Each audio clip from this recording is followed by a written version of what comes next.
अहम ख़बर मां ओबावड़ो खां ओबावड़ो वेझो कोश बिरादरी जे ॿिनि धुरिन में झेड़े दौरान जवाबदारनि पारां हिक घर खे बाहि ॾिनी वई आहे। ॻोठ रंगपुर में कोश बिरादरी जे ॿिनि धुरिन में कारह तकरार तां छेड़ो थी पियो आहे। झेड़े दौरान हिक धुर जे जवाबदारनि पारां पोरहित जंद वॾो कोश जे घर खे बाहि ॾेई साड़े छॾियो आहे। बाहि लॻण सबबि घर में रखियल सोना ज़ेवर अलह तलाइ ॿियो क़ीमती सामान पिणु सड़ी रख थी वियो आहे। अफ़सोस जोगी ख़बर वाक़ई ॾेई रहिया आहियूं। ॻोठाणनि मूजिबि इतला बावजूद फायर ब्रिगेड अमलो वाक़े वारे हंधि न पहुतो आहे। पंहिंजी मदद पाण तहत बाहि ते ज़ाब्तो आंदो वियो आहे। ॿिए पासे मुतासिर जंदो वॾे कोश जो चवणु आहे त पंहिंजे बिरादरी जे माण्हू दीन मोहम्मद कोश ऐं इंसाफ़ कोश घर खे बाहि ॾेई छॾी आहे। हुन चयो आहे त जवाबदारनि पारां कारहनि जो इल्ज़ाम मढ़े नियाणी जो संग चटी एवज़ घुरी रहिया हुआ।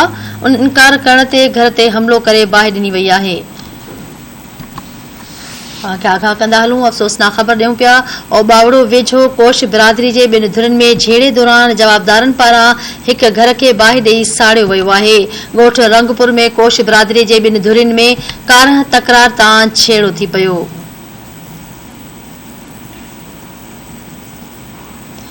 आगाह कंदा हलूं। झेड़े दौरान हिक धुर जे जवाबदार पोरहित जिंद वॾो कोश जे घर खे बाहि ॾेई साड़े छॾियो आहे।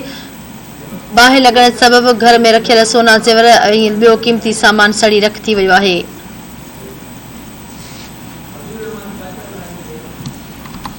ओबावड़ो खां धरती टीवी न्यूज़ जो रिपोर्टर अब्दुल रहमान चाचड़ लाइन ते मौजूद आहे। जी अब्दुल रहमान, कहिड़ा तफ़सील आहिनि?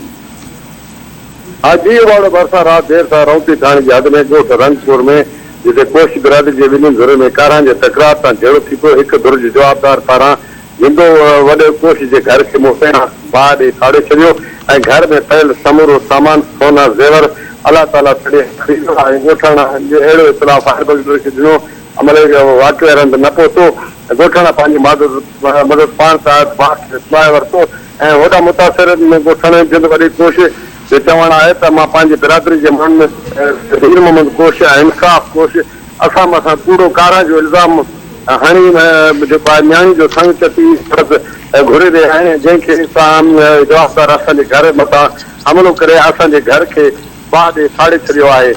असां अहिड़ो आला अफ़सर हिन अपील था कयूं त नोटिस वठी ऐं जल्द खां जल्द जेको आहे हुनखे गिरफ़्तार करे मथां केस दाख़िल कयो वञे। जी ठीकु आहे, वॾी महिरबानी तफ़सील ॾियण जे लाइ।